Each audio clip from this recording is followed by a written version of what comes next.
Namo Bhagavate Vasudevaya, Om Namo Bhagavate Vasudevaya, Om Namo Bhagavate Vasudevaya. Hare Krishna, dear devotees, thank you very much for joining us today, sparing us your valuable time. Time is the most valuable thing we possess because once even a moment passes, no matter how much Lakshmi we have, we cannot buy that moment back. So the more moments we spend in Krishna consciousness, the better for us. Otherwise, our life may be completely wasted. So I'd like to seek your good wishes and your blessings so that we can continue with the seventh canto of the Srimad Bhagavatam. We're on chapter 2 now. And let's make a start. So this is a very nice verse. It's 22nd verse of this chapter. Nityatma vyaya chudha sarvaga sarvavid para tateya sao atmano lingam mayaya vishang gunan. Viraj, yeah. Oh yeah, you can as well. Kamakshi. Yeah. Srimad Bhagavatam ki jai, Prabhupada ki jai, Guru Maharaj ki jai, Hare Krishna. The spirit soul, the living entity, has no death, for he is eternal and inexhaustible. Being free from the material contamination, he can go anywhere in the material or spiritual worlds. He is fully aware and completely different from the material body. But because of being misled by misuse of his slight independence, he is obliged to accept subtle and gross bodies created by the material energy, and thus he thus be subjected to so-called material happiness and distress. Therefore, no one should lament for the passing of the spirit soul from the body. Hare Krishna. Hare Krishna. Thank you so much, Kamakshi. So, who does anybody want to have a guess? Who is speaking this verse? Or does Narad Muni. Nope. Hiranyakashipu. Sukadeva Goswami. No. Madhusudan got it right. Madhusudan Prabhu got it right. Well done, Madhusudan Prabhu. It's actually Hiranyakashipu. Would you believe it? So, Who spoke it, Prabhuji? Hiranyakashipu. Oh my God. That's right. He was learned in the sense that he knew the philosophy, but he didn't put it into practice. But yeah, we'll see how this comes about in a minute. Very beautiful verse. It is a good verse. That's right. It's a really good verse. It's very apt, actually. Very apt. Yeah. So let me come. Okay. So second chapter is Hiranyakashipu, king of the demons. He felt great anger at the death of his brother Hiranyaksh, because he was killed at the hands of Lord Vishnu.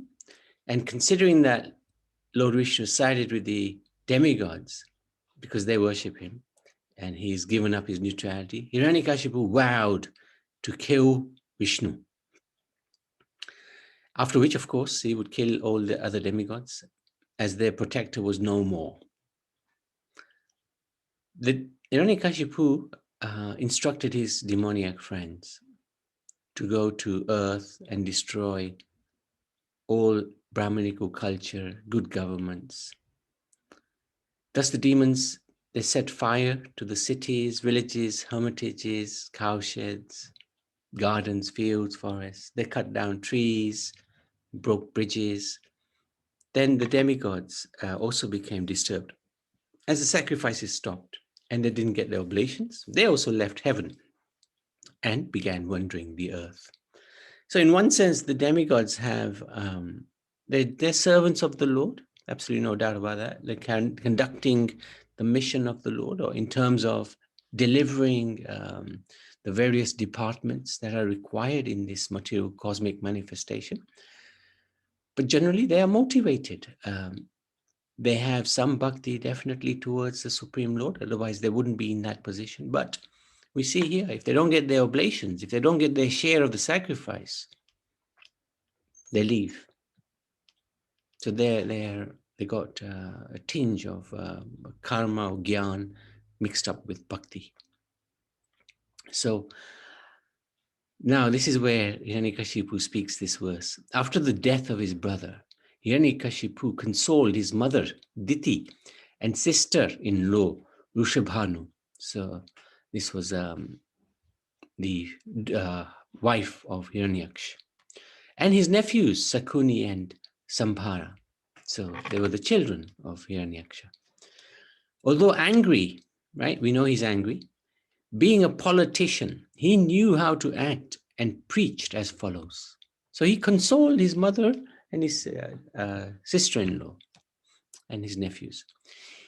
And he spoke that verse. He said that one should not lament for the death of a great hero. Since the spirit soul is eternal, one should not lament if the soul leaves a body, which is created by material energy.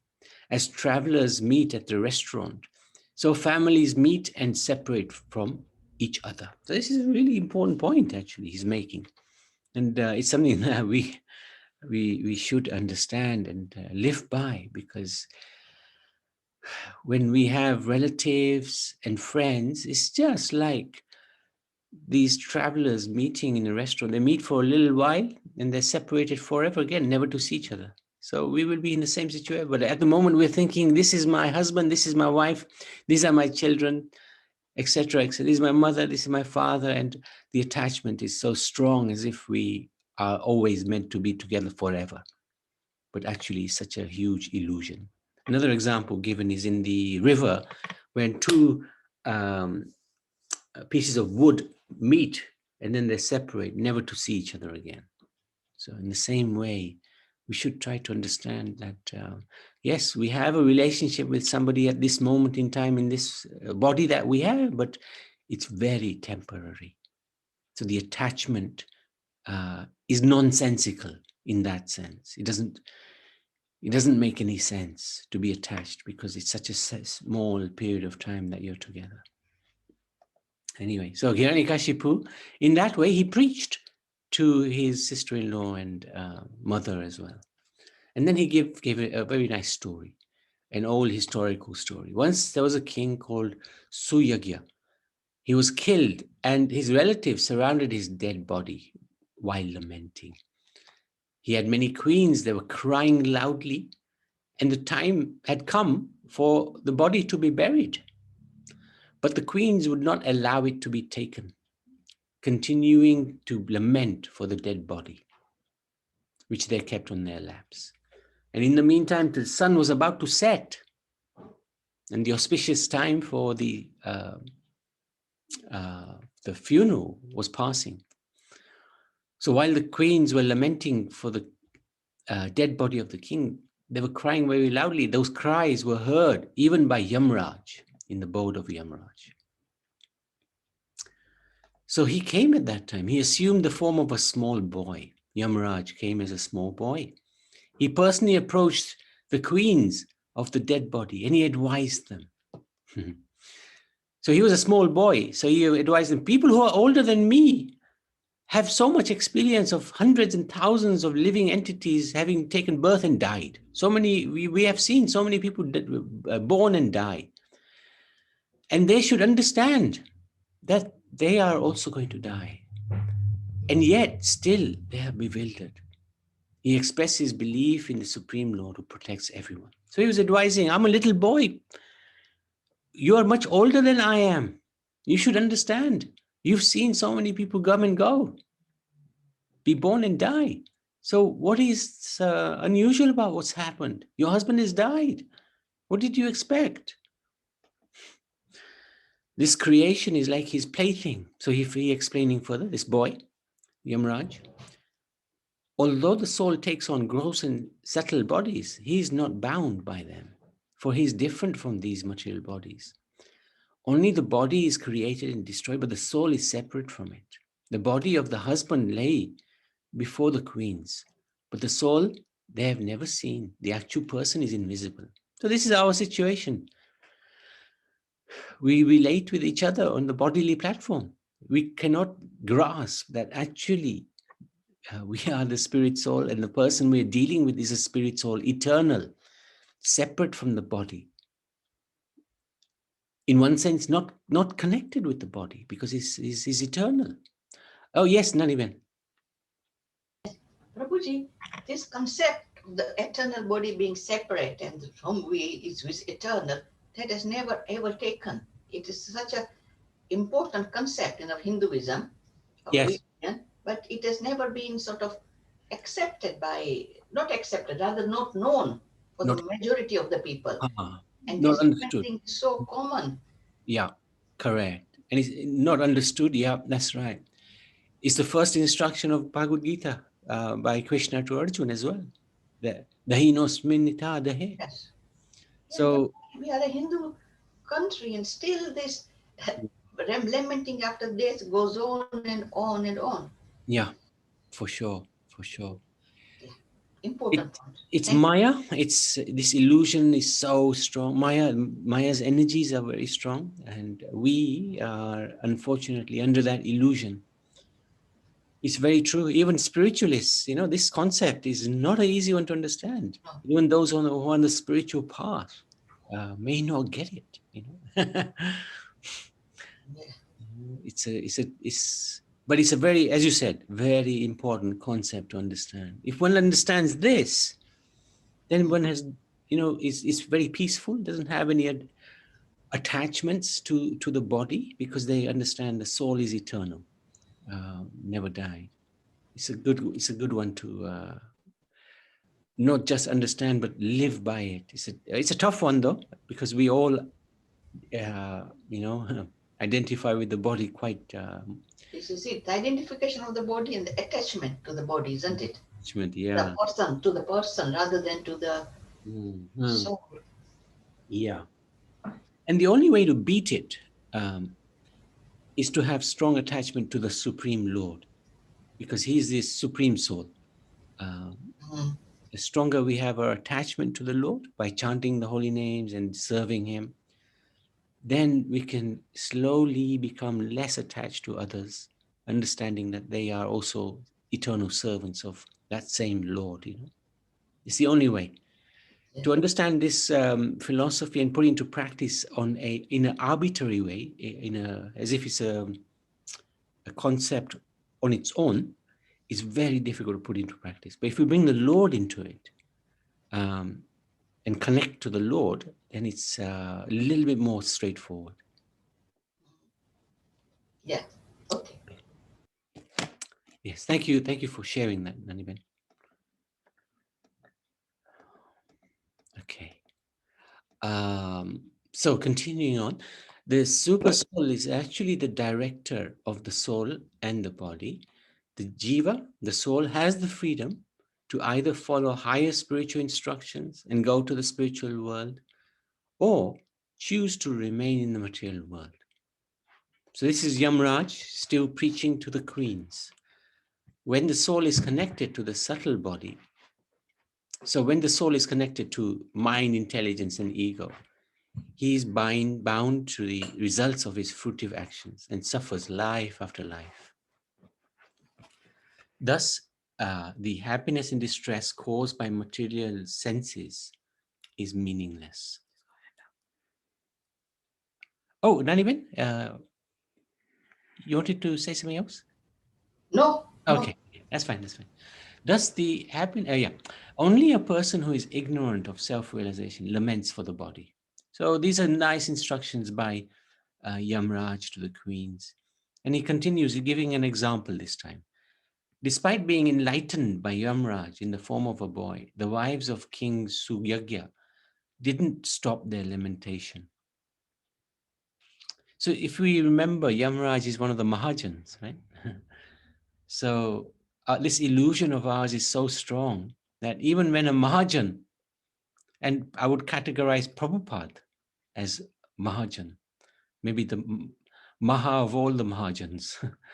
And, even Prabhupada, he would preach, but people would not understand. This is how strong this Maya is.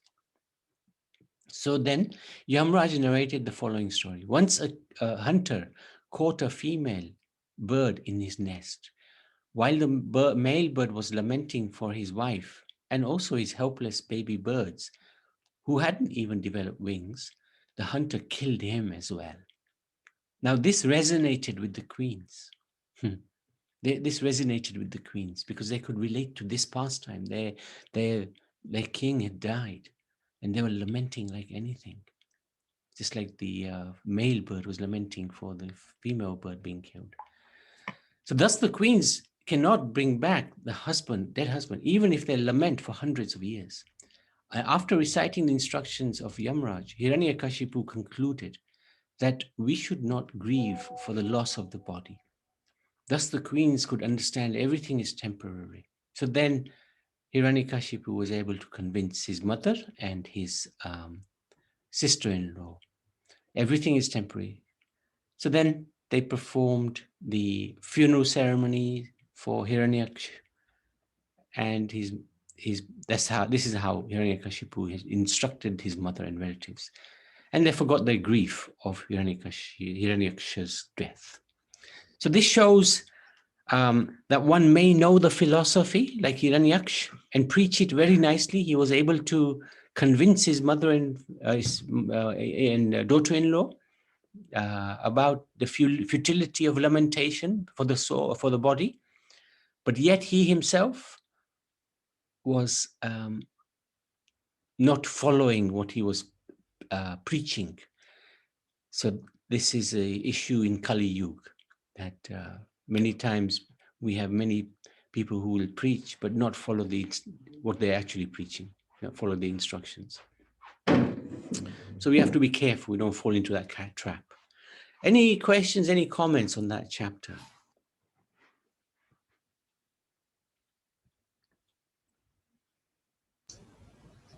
Yes, Naniman. No, it's okay. Okay. No, yes, I had one question, Prabhuji. Yes. Not this chapter, but something on, it mentions that self-realized person. What is the meaning of the self-realized? Is one who knows his eternal position? Self-realized? Like Krishna. Yes, he understands he is spirit soul. But as you said, that's not enough. That connection with Krishna is important. That's what self-realized is. He understands that he's a soul connected to the Supreme Soul. That's self-realization. That's self-realization. And it's a servant. Good. Yeah. Yes. As servant, connected to the Lord as servant. Good point. The thing is, with these scriptures, we know all these things, but putting into the practice and thinking about it all the time that is important as well, isn't it? Like this is a sentence, you connect with the Krishna, you are the eternal servant of the Krishna. We may think like that. Yeah. Putting it into the practice and yeah, knowing that we have to be, and there's knowledge that comes from the Shastras and the Gurus, isn't it? How to progress further in that direction.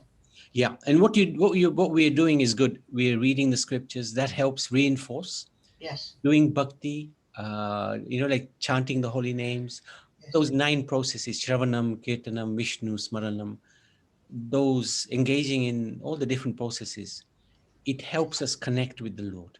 And ultimately, when we are fully engaged in bhakti, then that self-realization automatically comes. It's not even a artificial imposition on the mind, because if it's artificial imposition, then it won't stick. But if it becomes natural, just like when, say, a football player, initially they start playing football and they're just kicking the ball, but they keep practicing, and then eventually they really become expert. In the same way, we started our bhakti process, we keep going, keep doing, and then it naturally will become our connection the Lord will come naturally. Yeah, that's very nice. Thank you, Prabhuji. Okay, thank you. Hare Krishna. And also, like, if you take the example of Srila Prabhupada, he saw Krishna in everything. So that, I think that's the best example of a self-realized soul. Even walking out, he would find examples of Krishna in the trees or in the crabs or whatever on the beach, anything. He would relate that back to Krishna. That's a good point. Yeah. Yeah, that concept is there, but it doesn't stay all the time. Yeah. In the morning it exactly. is there. Yeah. When we see something beautiful, like beautiful sky, then that concept comes back. But I Yeah. think it should, by practice perhaps, I don't know, but Yeah. it's not there all the time. Yeah. With me, actually, that's what I'm talking about. No, just with you, everybody. And like in the Gita, like the 10th chapter, Krishna describes, I am here, I am here, I am here. So if we keep reading the scriptures and understand, actually, yes, the sky, Krishna is there. In water, he's the taste in water. So penny will drop eventually. But keep on reading, studying, associating with devotees and chanting. We'll get there. And I think you are a long way ahead already. So very good. I think then Shravanam Kirtanam, I think then it makes sense that we have to do that all the time. Constantly, yeah. Constantly, yes. 24/7 if possible. Even if we wake up in the middle of the night, sometimes I have this habit, keep on waking up. It's good because actually you can remember the Lord when you wake up. Yes. So sometimes people think, oh, I wish I was asleep. But actually, when we wake up, just remember the Lord and actually it's a success. That sometimes happens. That sometimes we do. Yeah. Getting up and can't sleep, and then you remember Krishna or chant mantra, Hare Krishna mantra. And but as you say, the feeling is not constant yet. So It will. It's just practice and more practice. Yeah, definitely. Hare Krishna Prabhuji. You see, you got the humility and tolerance, those two qualifications, and this inquisitive nature. So those three things actually is a perfect formula. So it's good, very good, really, really good. Okay. Anybody? Yeah, Haribo, Hare Krishna. Hare Krishna.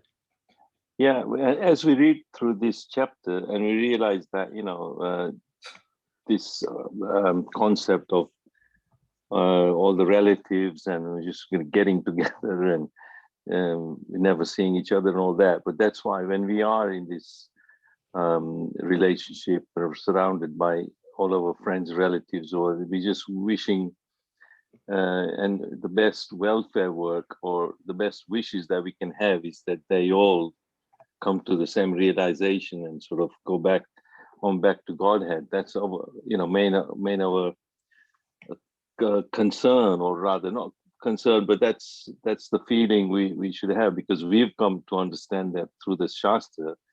So we want that, but I know that we go through that process and we have to pacify people who friends may have died and their relatives are there, and then we sit with them and like Hiranyakashipu, we sometimes say, yeah, Bhagavad Gita says, we know the body and all that, but we preach in the same way. Those who understand, they understand. Some don't. Some grieve for a very, very long time, so they don't have any process of understanding.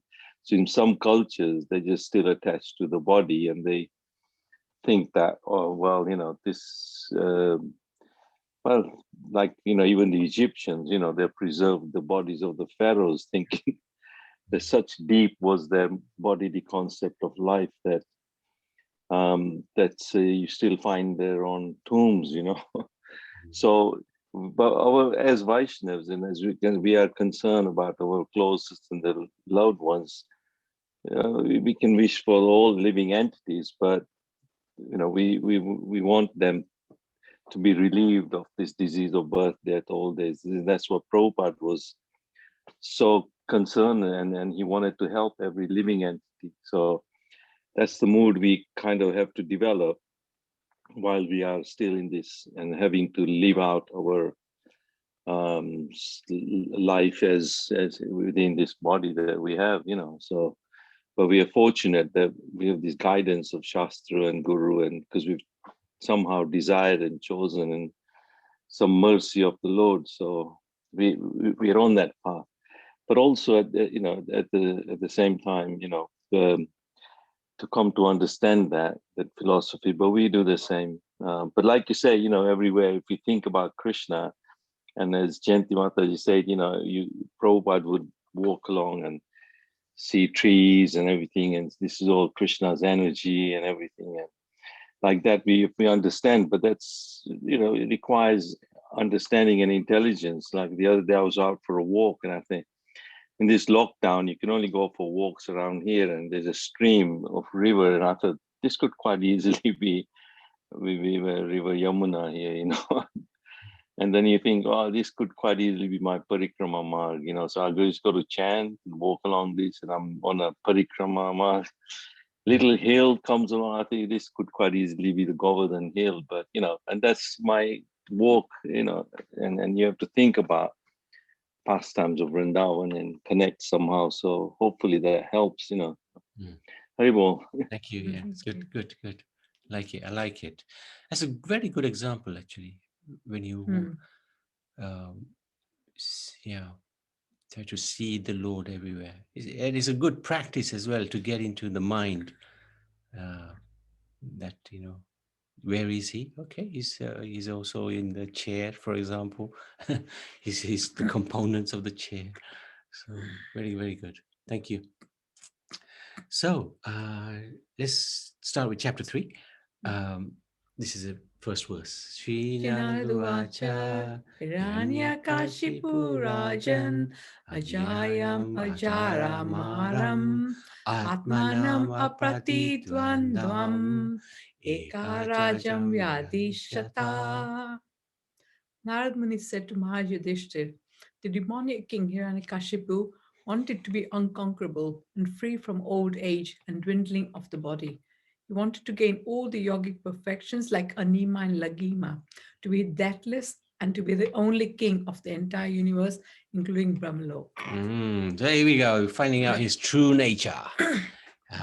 He plans to become immortal. That's the title of the chapter. And he wanted to gain all mystic powers and become deathless. So he went to the Mandara mountain.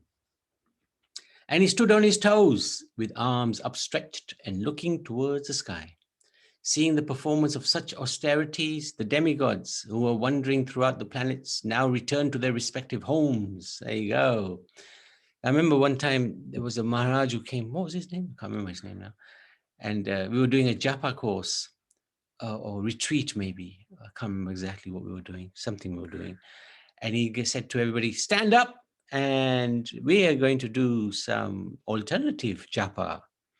So he got us to stand up and stand on our toes, a bit like Hiranyakashipu here, hands right up.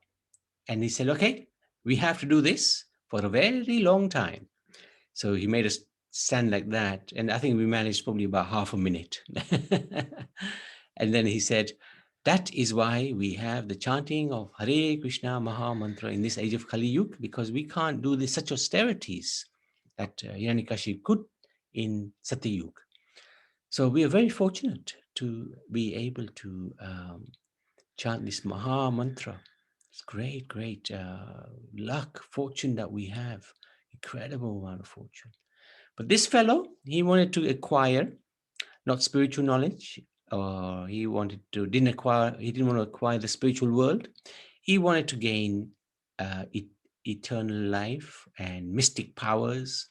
So he engaged in some crazy tapasya, standing on his toes for thousands of years, hands up, not eating, not sleeping, just doing some crazy tapasya.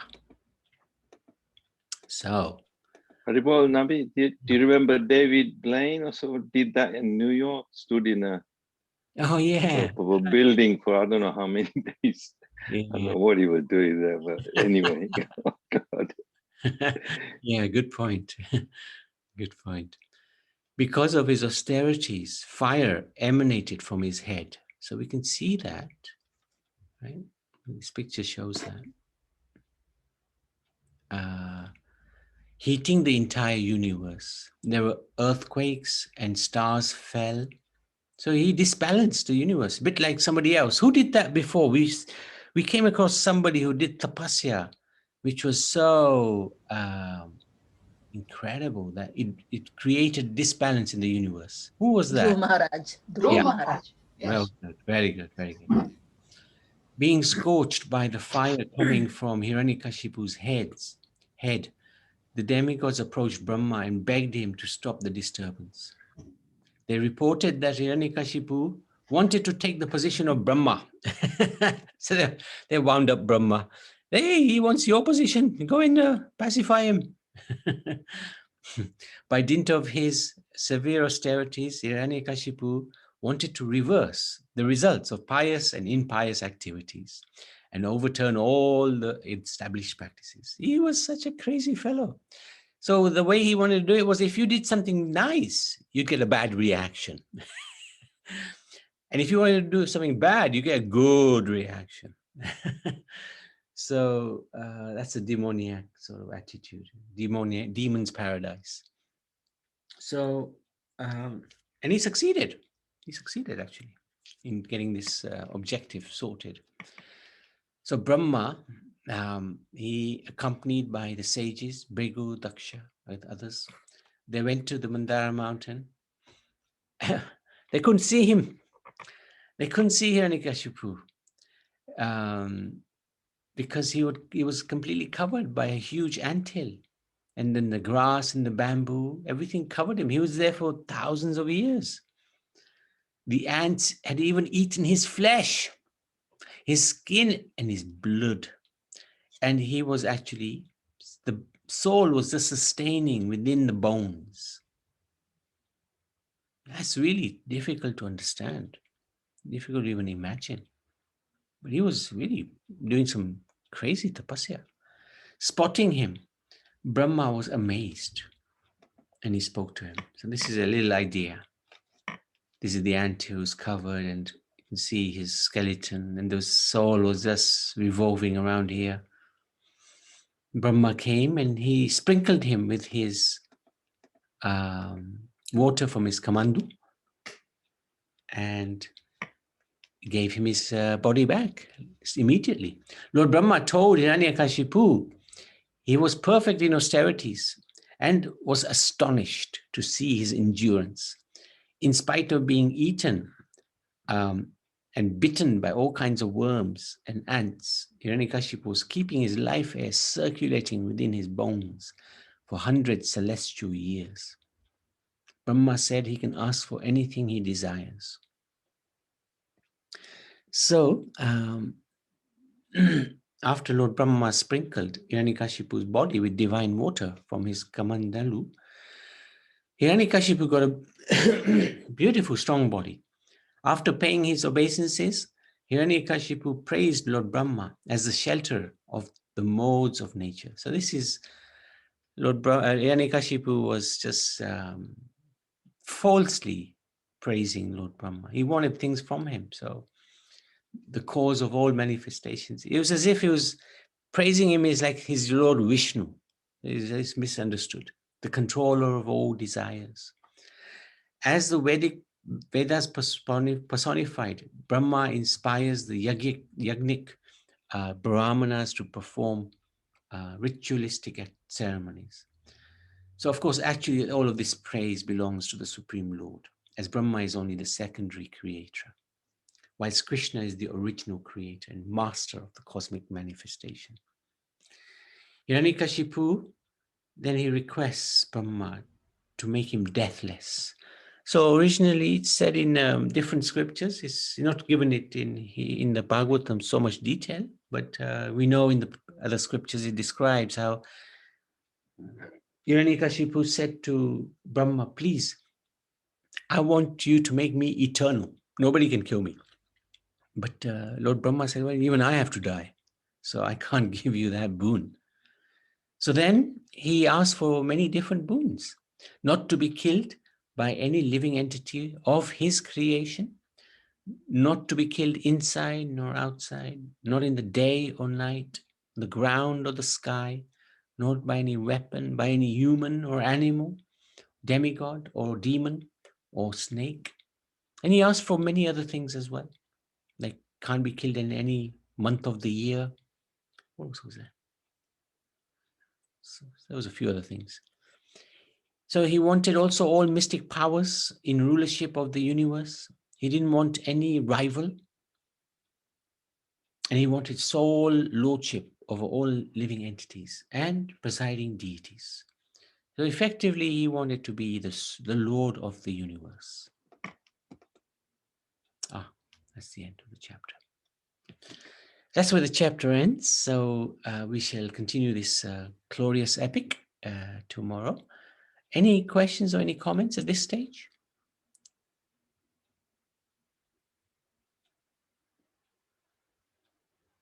Prabhuji, Yes, Daniel. in that picture of Hiranyakashipu holding his hands, no, part of his, yes, this picture, yeah. Why is it that one part of the body is left intact and this part is where it's all skeleton? I think that's just the artist giving the idea. Because if Concept, okay. the concept. If it was just skeleton, that wouldn't have given the idea that after Brahma threw his water on Hiranyakashipu, he got his body back. So I think that's what that's sort of indicating. Artistic, okay. Quite phenomenal, actually. Must have been one heck of a sight.